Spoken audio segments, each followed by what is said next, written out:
Magandang araw mga kaibigan. Bigyan natin ngayon ng reaction, opinion itong post ni Teo Moreno 39 minutes ago. Sabi niya, even from the very beginning, the impeachment is constitutionally infirm.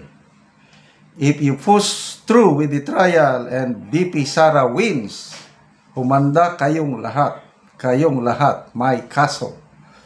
Okay, i-share ni Teo Moreno ang post ng Inquirer.net. Si Senate Majority Leader Francis Tolentino nagbigay ng manifestation sa Senate floor sa pag-open ng session kanina. Ito, basahin ko Senate Majority Leader Francis Tolentino makes a manifestation on the Senate floor saying the impeachment case against Vice President Sara Duterte is functionally dismissed if the Senate fails to conclude the trial before June 30, 2025. This, sabi ni Tolentino, isang abogado ito This principle is affirmed internationally. Jefferson's manual provides that unfinished business do not carry over into a new Congress. If we cannot conclude the trial before June 30, 2025, we must recognize this impeachment case is functionally dismissed by constitutional operation and no action can be taken by the 20th Congress on the matter for lack of constitutional authority. Kahit anong pilit, hindi maitatawid, lalo na kung lalabag sa saligang batas. Yan po ang pahayag ni Senator Tolentino. Magbasa lang tayo sa mga comments bago tayo magbigay ng opinion. Patrick Benedict Medina, he should have manifested his Duterte support from the very beginning. Baka nanalo pa siya. O nga no, sayang. But redemption knows no time. He still has time, however little it may be. Banje Marino, victory is for our country and Filipinos. Wagi si Darna. Rudy, nag-flip si Tolentino as a revenge for not being supported by BBM sa election. Even member siya ng slate na wanted to redeem himself to be an independent for 2028. Parang ay nako. Bumalimbing. Ako ni scrap buyer. Tolentino still needs until June 30 to conclude while the people knows a one-day impeachment is already dismissed and should be in a trash bin long before. Carl Acasio, sayang katol. Balimbing kasi. Belen Ranara, wanna end your political career? Just betray the Duterte. Okay. So, ito, opinion ko na lang din ito Tolentino, Escudero. Magkasangga yan dahil Senate Majority Leader Yung mga earlier pronouncement ni Senator Escudero, very sure siya na mag-cross ang impeachment sa 20th Congress. Kasi kinakalendar niya na ang trial magsimula sa July pag-resume ng 20th Congress. Yun ang palaging sinasabi ni Senator Escudero. Ito naman si Tolentino, tahimik lang. Bakit ngayon lang nagsalita si Senator Tolentino? May naaamoy ba kayo? May naamoy. Yung nabasa kong comment na bumalimbing na, naghahanda na para sa 2028. Baka sakaling tanggapin ulit ng mga Duterte or Gusto niyang babawi sa mga DDS. Eh baka sakaling pala rin siya sa 2028 as an independent.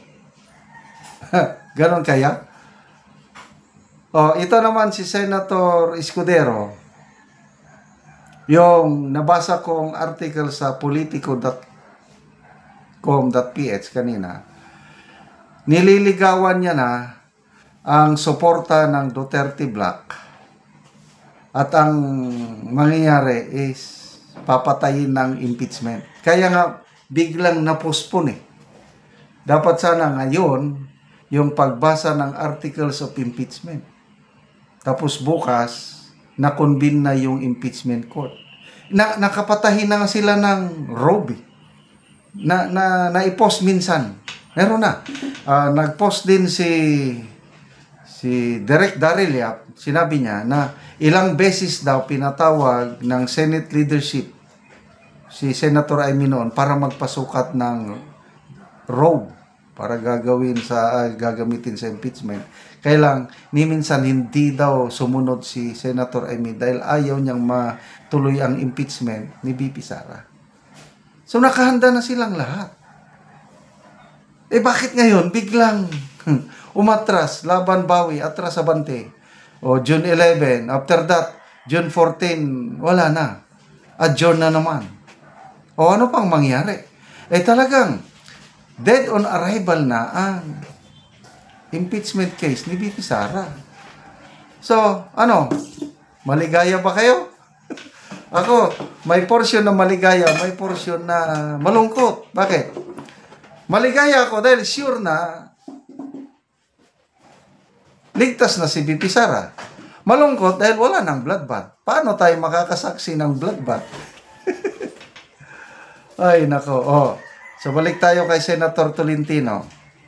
May pag-asa pa kaya ito sa 2028? Eh, ang Pilipino, mapagpatawad naman eh. Baka mamaya, biglang makalabas si Tatay Digong. Sabi niya, patawarin nyo na si Tol. Kaibigan ko ito. Basta, nagsabing mga Duterte, kagaya si Senator Amy. Ayoko nang iboto nung una. Kaya lang, nung in-endorse ni BP Sara, ibinoto na ako, ibinoto ninyo. So, sige. Senator Tolentino, may pag-asa pa. Suportahan mong mga Duterte. Baka sakali. Okay, salamat mga kaibigan sa inyong pagsubaybay sa ating channel. Nakakatulong kayo ng malaki sa Tribong Talandig dahil ang income natin sa channel na ito is pantulong sa tribo. Namimigay tayo ng livelihood assistance sa kanila, nagpapatanim ng saging lakatan. Panoorin nyo ang video na ito. Anak ko sa saging lakatan ni Manoy Boy. Og mo ni ang una niyang tanom nga saging lakatan. Og ako silang bisitaon. Mayong buntag Manoy. Buntag po. Oh. Pila ni kapunuan ang una nimong tanom Manoy? 20. 20 ni. 20. So mga dagko na gyud. Hapit na gyud mangunod. Nabuno ko putas ug amon kamo ni pagpabunga. O putas, ammonium dopos mo nang pampabunga. Amo ni pagpabunga. O kuan gyud mga dagko na gyud ug hapit na gyud ni mangunod ang saging ni Manoy. Putas complete ug upos. Ang akong abuno aron na dali siya mangunod. Oo. Oo. Sige na. Ikaduha na akong tanom. Muna ikaduhan ni mo Manoy, so mga dagko na. Dagko na. Putas gyapon ang abunon ani ni Manoy. Og ammonium dopos. Upos. Mga dagko na gyud ang saging ni Manoy. Mga dumalaga na gyud. Mga gara. Hapit tempod Pila ni tanang kapunuan Manoy? ani tanan 170 tanan ni. 170. Oo. Hinlo kaayo. Ni man kamay manok kab. Og karon manang Manoy, unsa ang inyong istorya bahin sa padayon sa pagsuporta sa pag-abono og sa pagpananom? Salamat sa nagsuporta sa abono nga pagpadayon ang paghatag nila sa abono kay aron ang among saging. Mga ayo ang pagtubo. ug sa Ginoo pod. Oo, salamat kay Manoy.